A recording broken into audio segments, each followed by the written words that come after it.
Hello everybody, प्रिय भाइ बहिनीहरू, के छ? आशा छ तिमीहरू सबैजना सन्चै छौ। म पनि एकदमै सन्चै छु। यो मैले विदाउट एडिट, विदाउट कटिङ, सिधै रेकर्ड गरेर प्रस्तुत गर्दैछु। मलाई सन्चो छैन, मलाई घाँटी दुखिरहेको छ, त्यही भएर मैले सिधै विदाउट एडिट चाहिँ रेकर्ड गरेर तिमीहरूलाई यो प्रस्तुत गरिरहेको छु। आवाज सुन। र यो एउटा कुरा याद राख कि हरेक एक्जामको पेपरमा एक चियानबाट क्वेसन आइरहेको छ। आज हामी एक चियानलाई यसरी बुझ्नेछौँ कि तिमीले जिन्दगीभर भुल्ने छैनौ र परीक्षामा तिमीले एक्जाम दिँदै गर्दा पनि किशोर दाईलाई सम्झिनेछौ है त। कथा कसरी सुरु हुन्छ भन्दा हामीले तीनवटा भागमा आज हामी के गर्छौँ भन्दा डिटेल समरीलाई तीनवटा भागमा बाँड्छौँ र त्यसपछि हामी एक्जाममा जहिले क्वेसन सोध्ने एउटा डिटेल समरीबाट हो, अर्को यो चरित्र चित्रणबाट हो होइन। पहिलो सेक्सनमा हामी निम्नवर्गीय सङ्घर्ष र अष्टनारायणको आदर्शबारे कुरा गर्छौँ। खास उपन्यासको कथा काठमाडौँको पाटनमा भएको एउटा पुरानो एकदमै मक्किएको जीर्ण घरबाट सुरु हुन्छ। त्यहाँ 65 वर्षका वृद्ध अष्टनारायण मृत्युको बेडमा छटपटाइरहेका छन्। अष्टनारायण एउटा यस्ता पात्र हुन् प्रिय भाइ बहिनीहरू हो, जसले जीवनभर माटोसँग मित लगाए, पसिना बगाए र सँगै गरिबको जातोमा पिँधिरहे। ओछ्यानमा थला पर्दा समेत उनलाई आफ्नो ज्यानको भन्दा बढी चिन्ता आफ्नो परिवारको भविष्य र आफ्नो खेतको असारको छ। उनले आफ्ना छोरा शिवनारायण, पुननारायण र हर्षनारायणलाई बोलाएर एउटा अमर आदेश दिन्छन् कि भन्छन् किसानको असार बिगार्नु हुँदैन, श्रम नै पूजा हो। यो वाक्यले उपन्यासको प्रगतिवादी र श्रमजीवी सोचको जग बसालेको छ। अष्टनारायणको आर्थिक अवस्था यति दयनीय छ नि, घरमा बिरामीको उपचार गर्ने पैसा समेत छैन, तर उनी स्वाभिमानी छन्। उनले आफ्नो मृत्युपछि कसैको ऋण लाग्न नपरोस् र काजक्रिया पनि खर्च कम होस् अथवा काजक्रियामा सजिलो होस् भनेर घरको छिडीमा 25 रुपियाँ गाडेर राखेका हुन्छन्। यो दृश्यले नेपाली किसानको गरिबीको चरम रूप र उनको उच्च स्वाभिमानलाई झल्काएको छ। अष्टनारायणको मृत्यु एउटा व्यक्तिको अन्त्य मात्र होइन, एउटा इमान्दार र कर्मट्युगको विदाई जस्तो लाग्छ। उनको मृत्युपछि जेठा छोरा शिवनारायणले बुबाको आदर्शलाई पछ्याउँदै पुरानो संस्कारको तडक भडक र भोज भतेरलाई त्यागेर सादा रूपमा काजक्रिया सम्पन्न गर्छन्, जसले सामाजिक सुधारको पहिलो सन्देश दिन्छ। अर्को कुरा भनेको अब हामी दोस्रो सेक्सनमा जान्छौँ। यहाँ के हुन्छ भन्दा सामन्ती कुदृष्टि र वर्गद्वन्द्वको कुरा आउँछ। अब जब अष्टनारायणको परिवार शोकमा डुब्छ नि, त्यो बेला चाहिँ समाजका शोषक हुन्छ नि, शोषक र सामन्ती पात्रहरू सक्रिय हुन्छन्। शिक्षित भनिएका डाक्टर गोदत्त प्रसाद अष्टनारायणको उपचार गर्ने बाहनामा घरमा छिर्छन् र उनको मनसाय भनेको बिरामी जाँच्ने भन्दा पनि अष्टनारायणकी सुन्दर छोरी, एउटा छोरी छिन् नानी थकु, माथि आँखा लगाउने हुन्छ। एउटा डाक्टरको मर्यादा भुलेर उसले नानी थकुलाई आफ्नो वासनाको शिकार बनाउन जाल बुन्छ।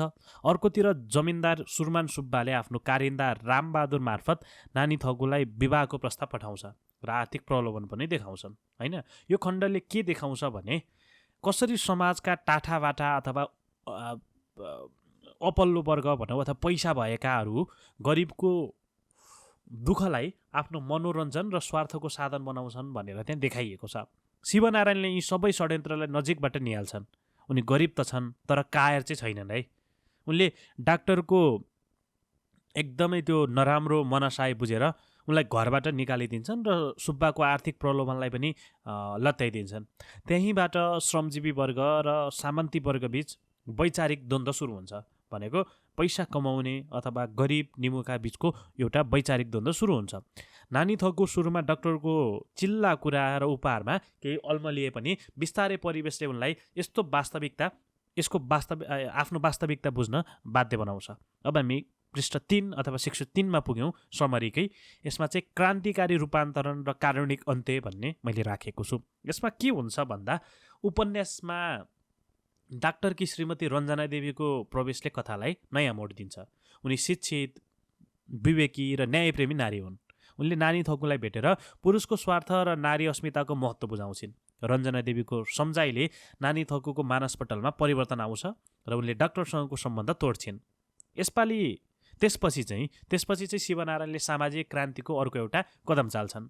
उनले जातीय सङ्कीर्णतालाई अथवा जातीय छुवाछुत त्यस्तै हुन्छ नि, जातीय लेभलहरू हुन्छ नि तोड्दै आफ्ना भाइ हर्षनारायणको विवाह तामाङनीकी छोरी पुतलीसँग र बहिनी नानी थकुको विवाह मधेसी मुलका राम खेलवान रावसँग गराउँछन्। यो अन्तर्जातीय विवाहले तत्कालीन समाजमा ठुलो धक्का दिए पनि यसले सबै जातको साझा फुलबारीको सपना साकार पार्छ। अब जब परिवारमा सुखका किरणहरू देखिन थाल्छन्, अब सबै ठिक छ होइन, शिवनारायणले एउटा सुन्दर भविष्यको योजना बुन्न थाल्छन्। तब प्रकृतिले निर्मम प्रहार गर्छ। विक्रम सम्वत 2011 सालको लगातार 3 दिनसम्मको भीषण वर्षाले बाढी आउँछ र उनीहरूको जीर्णघर ढल्छ। वर्षौँसम्म गरिबी र शोषण र विभेदसँग लडेको सिङ्गो परिवार घरभित्रै पुरिएर मर्छ। लास पहिचान गर्नेसम्म कोही बाँकी रहँदैनन्। एउटै घरभित्र सबै पुरिनुलाई एक चियान भन्दै उपन्यास निकै दुःखद र एकदमै स्याड इन्डिङ टाइपले समाप्त हुन्छ। यसले पाठकको मनमा समाजको अन्यायप्रति आक्रोश र किसानको नियतिप्रति गहिरो सहानुभूति पैदा गर्छ। मैले यो के भने बुझ्यौ नि? मैले 3टा खण्डमा बाँडेको छु तिमीलाई, यो होइन 3टा खण्डमा बाँडेको छु। यो अहिले मैले भनेको चाहिँ डिटेलमा एउटा समरी हो होइन। ओभरअल एउटा उसले दिन थालेको सन्देश, उसले दिन थालेको म्यासेज, त्यो सबै कुरा त्यसमा छ होइन, एकदमै सर्ट तरिकामा। र अर्को कुरा भाग 2मा जाम। भाग 2मा हामी के गर्छौँ भन्दा पात्रहरूको पूर्ण चरित्र चित्रण गर्छौँ, अथवा एक्जाममा जहिले सोधिरहेको हुन्छ कि पात्रको बारेमा यो कस्तो हो ऊ कस्तो हो भनेर सोधिरहेको हुन्छ होइन। हामी त्यो बुझौँ। त्यो बुझ्नुभन्दा अगाडि हामी सबैभन्दा पहिला चाहिँ हामी शिवनारायणको चरित्रबारे बुझौँ होइन। शिवनारायण भनेका मुख्य नायक र प्रगतिशील पात्र हुन्। स्वाभिमानी र निडर। उनी गरिब भए पनि कसैको अनुचित दबाव र प्रलोभनमा पर्दैनथे। उनी परिश्रमी किसान थिए। माटोसँग खेल्न र पसिना बगाउन उनी गर्व गर्थे। अर्का कुरा, जातीय विभेदको विरोध गर्दै अन्तर्जातीय विवाह गराएर समाजलाई नयाँ बाटो देखाउने पात्र पनि उनै शिवनारायण हुन्। अनि बुबाको मृत्युपछि सिङ्गो परिवारको रक्षा र विकासमा समर्पित गर्ने र जिम्मेवार अभिभावकको रूपमा वहन गर्ने उनै शिवनारायण हुन्। त्यसो भए अब अर्को दोस्रो पात्र अष्टनारायणतर्फ जाऊँ। अष्टनारायण को थिए त? अष्टनारायण आदर्श र श्रमजीवी पिता थिए। श्रम नै पूजा हो भन्ने जीवनदर्शन बोकेका उनी पात्र थिए। श्रमको पुजारी थिए। आफ्नो काजक्रियाका लागि आफैले पैसा जोग गर्ने स्वाभिमानी स्वभावका थिए। दूरदर्शी थिए र आत्मनिर्भर थिए। हेर है, बुझ ल। र आफ्नो सुखभन्दा परिवारको भलाइ सोच्ने एउटा आदर्श पिता पनि थिए। अर्को अर्थमा उनलाई त्यागी पनि भन्न मिल्छ। र मेन क्वेसन भनेको यहाँनिर डाक्टर गोदत्त प्रसादको सोच छ है।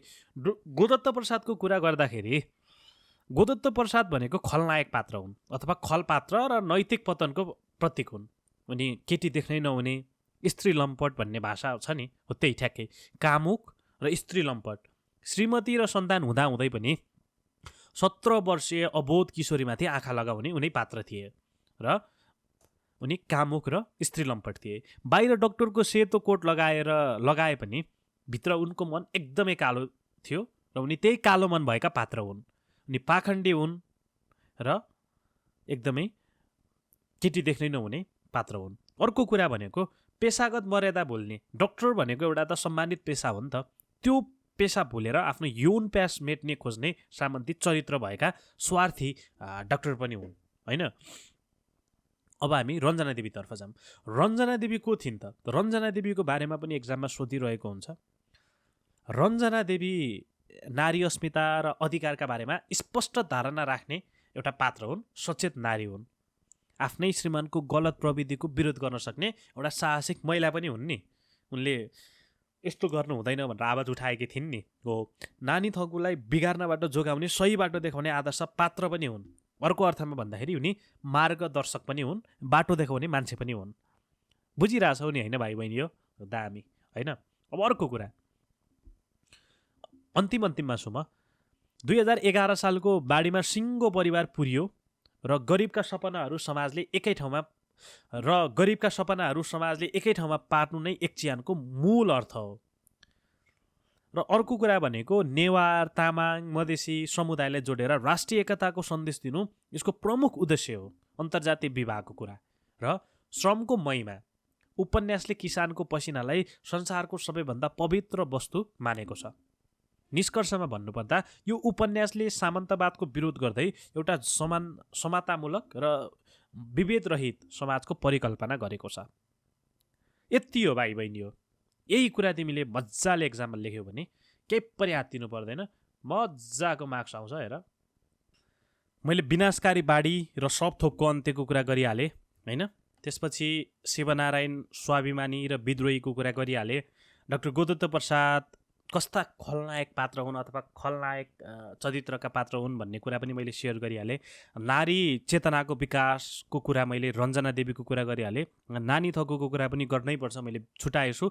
सुरुमा अशिक्षित, अबोध र भावुक हुन्। डाक्टरको मिठो कुरा र प्रलोभनमा सजिलै फस्ने एउटा पात्र हुन्। रञ्जना देवीको सम्झाइपछि सचेत र परिवर्तनशील बन्ने एउटा पात्र पनि हुन् होइन। एक चिहान शीर्षकको सार्थकता मैले भनिसकेको छु। सार्थकता के भएको, बाढीले सबै परिवारको मृत्युपछि सबैलाई एउटै मसानमा गाडिएको भएर एक चिहान यथार्थ चित्रण हो। र उपन्यासका मूल सन्देशहरूको बारेमा भनिसकेको छु। र परीक्षाको लागि इम्पोर्टेन्ट क्वेसन म अब सेयर गरिदिन्छु। उत्तर लेख्दा सबैभन्दा पहिला परिचय, विश्लेषण र निष्कर्षको ढाँचा प्रयोग गर। पात्र विश्लेषण गर्दा शिवनारायण कर्मठ र स्वाभिमानी, डाक्टर गोदत्त प्रसाद खल पात्र र रञ्जना देवी नारी चेतनाको कुरा इन्क्लुड गर्नैपर्छ। अर्को कुरा भनेको शब्दावली छान्दाखेरि उत्तरमा कथावस्तु, चरित्र चित्रण होइन, खल पात्र जस्ता साहित्यिक शब्दहरूको प्रयोग गर्ने चाहिँ प्रयोग गर है। आजलाई यति भन्दै छुट्टिन्छु। घाँटी पनि दुखिरहेको छ। थप अर्को भिडियोमा फेरि पनि भेटौँला। आजलाई यति भन्दै छुट्टिन्छु।